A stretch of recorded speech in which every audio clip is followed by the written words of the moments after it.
Assalamualaikum warahmatullahi wabarakatuh. Alhamdulillah wassalatu wassalam ala sayyidina Rasulillah Muhammadin ibni Abdillah wa ala alihi wa sahbihi wa man wala wa taba'a huda, amma ba'du. Rekan-rekan dari Namirah Media, pemirsa dari Haraka Institute dan juga jamaah sekalian yang dimuliakan Allah Subhanahu wa taala. Kita akan berbincang kali ini, kemungkinan agak panjang sedikit dan akan bersambung di perbincangan selanjutnya tentang sejarah bagaimana Al-Quran ini dibukukan dan bagaimana sejarah kita ini saat ini jika ingin ngaji kita tinggal membaca mushaf, karena kita tahu perlu untuk disampaikan bahwa Al-Quran itu pertama diturunkan Allah Subhanahu wa ta'ala kepada Nabi Muhammad tidak berupa tulisan. Jadi tidak seperti wujud mushaf saat ini. Kita tahu bahwa Nabi kita Muhammad SAW beliau ummi. Ummi dalam arti beliau tidak bisa baca tulis. Dan kita sudah sebutkan dulu ketika awal-awal perbincangan tentang Zahirah Qur'aniyah bahwa kondisi Nabi yang tidak bisa baca tulis itu justru adalah kekuatan. Di situ adalah mukjizat bahwa Al-Quran ini betul-betul bukan karya Muhammad sallallahu alaihi wasallam. Walaupun demikian, ma'asyiral muslimin, Al-Quran ini pada waktu pertama kali diturunkan oleh Allah Subhanahu wa taala kepada Nabi Muhammad sudah terjadi penulisan, proses dokumentasi dengan cara ditulis. Sangat banyak sekali dari kalangan sahabat Rasulullah sallallahu alaihi wasallam yang terkenal dengan sebutan katabatul wahyi atau para sekretaris wahyu. Jadi tidak semua sahabat bisa baca tulis, tapi sebagian dari sahabat yang bisa baca tulis itu selalu diminta oleh Rasulullah sallallahu alaihi wasallam menuliskan wahyu yang turun kepada beliau. Di antara sahabat itu ada Ali ibn Abi Thalib, ada Zaid bin Thabit, ada Ubay bin Ka'ab, ya, ada Muawiyah. Ya, sebagian yang kesohor sebagai para penulis wahyu ini yang nanti bertugas menulis atau mencatat wahyu yang turun kepada Rasulullah Sallallahu Alaihi Wasallam. Jadi ketika kita bicara tentang sejarah pewahyuan, sekali lagi wahyu ini turun tanpa tulisan. Para sahabat yang ngaji saat itu ya menghafal aja gitu.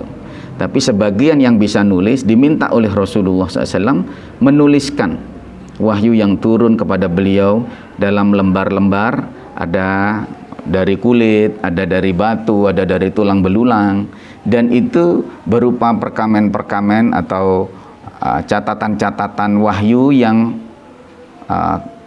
acak, ya, yang acak, belum urut, ya, belum urut seperti sekarang ini kan sudah urut.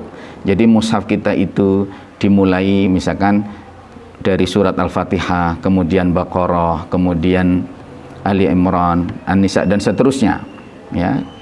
Ini enggak. Jadi pertama kali Al-Quran itu dituliskan, masih ditulis sesuai dengan apa yang diminta oleh Rasulullah Sallallahu Alaihi Wasallam, dan itu berupa fragmen-fragmen yang terpisah, masih tercerai-berai, tapi disimpan dan didokumentasikan oleh Rasulullah sendiri dan oleh para sahabat. Ya. Ma'asyiral muslimin, jika bicara tentang sejarah mushaf, maka ini merupakan bentuk dokumentasi yang pertama yang terjadi di masa Nabi Muhammad SAW ketika beliau masih hidup. Jadi dokumentasi ini, sekali lagi, penulisan Al-Quran ini sudah terjadi di masa Rasulullah Sallallahu Alaihi Wasallam. Sebagian orang tidak mengakui ini dan mengatakan Quran itu nanti ditulisnya, enggak. Jadi sudah ditulis di masa Rasulullah Sallallahu Alaihi Wasallam. Namun tulisan-tulisan yang ditulis oleh para sahabat ini belum rapi, belum urut seperti yang ada di dalam mushaf. Masih berupa fragmen-fragmen yang masih tercerai-berai dan terpisah-pisah. Dan ini adalah tahap pertama pembukuan Al-Quran. Ma'asyiral muslimin rahimakumullah, kita akan membincang tentang tahap 2 dari pembukuan Al-Quran, yaitu pada masa Sayyiduna Abu Bakar As-Siddiq radhiyallahu ta'ala anhu wa ardahu. Pada masa beliau, sepeninggal Rasul sallallahu alaihi wasallam, di masa Abu Bakar As-Siddiq, tantangan yang beliau hadapi sebagai khalifah adalah maraknya orang-orang yang murtad. Jadi orang-orang berpikir, nabinya sudah mati, nabinya sudah nggak ada, sekarang balik ke agama yang dahulu. Ya, orang-orang murtadin, ya, orang-orang yang keluar dari agama Islam karena memang belum kuat keimanannya, hanya takluk aja kepada agama Islam saat itu sebagai sebuah lembaga, ya, kita boleh mengatakan ini sebagai sebuah lembaga gitu ya. Jadi mereka tunduk, ya, sudah ditaklukkan oleh agama Islam, ya, tapi keimanan belum, ya, sehingga ketika Rasulullah SAW diambil oleh Allah, dipanggil oleh Allah, orang-orang ini kembali murtad. Tantangan yang dihadapi Sayyidina Abu Bakar adalah menghadapi orang-orang yang murtad ini. Yang kedua, nggak murtad tapi nggak mau bayar zakat, ya, orang-orang zakat, orang-orang yang nggak mau bayar zakat ini juga dihadapi oleh Sayyidina Abu Bakar As-Siddiq di masa kekhalifahan beliau. Dan munculnya nabi-nabi palsu, ya, munculnya nabi-nabi palsu, termasuk salah satunya bernama Ibnu Habib, ya. Ibnu Habib ini lebih dikenal sebagai Musailamah Al-Kadzab, ya. Untuk gerakan yang ketiga ini, yaitu munculnya nabi-nabi palsu ini, sempat terjadi perang besar, ya, yaitu yang dikenal dengan perang Yamamah. Pada saat itu sahabat-sahabat Abu Bakar yang memerangi itu banyak yang berguguran, ma'asyiral muslimin, ya, banyak yang gugur. Dan di antara sahabat-sahabat yang gugur itu kebanyakan adalah para hafid, orang-orang yang menghafal Al-Quran.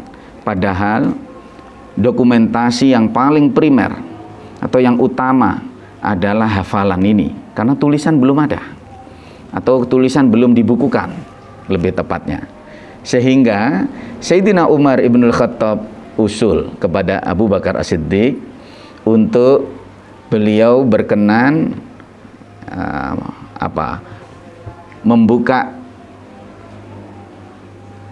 cara bagaimana agar di dalam pemerintahan beliau ini dibentuk kepanitiaan untuk mengumpulkan kembali fragmen-fragmen tulisan-tulisan yang tercerai-berai itu yang ditulis di masa Rasulullah SAW, dibukukan atau setidaknya dikumpulkan dan disimpan sebagai dokumentasi supaya Al-Quran ini tidak hilang.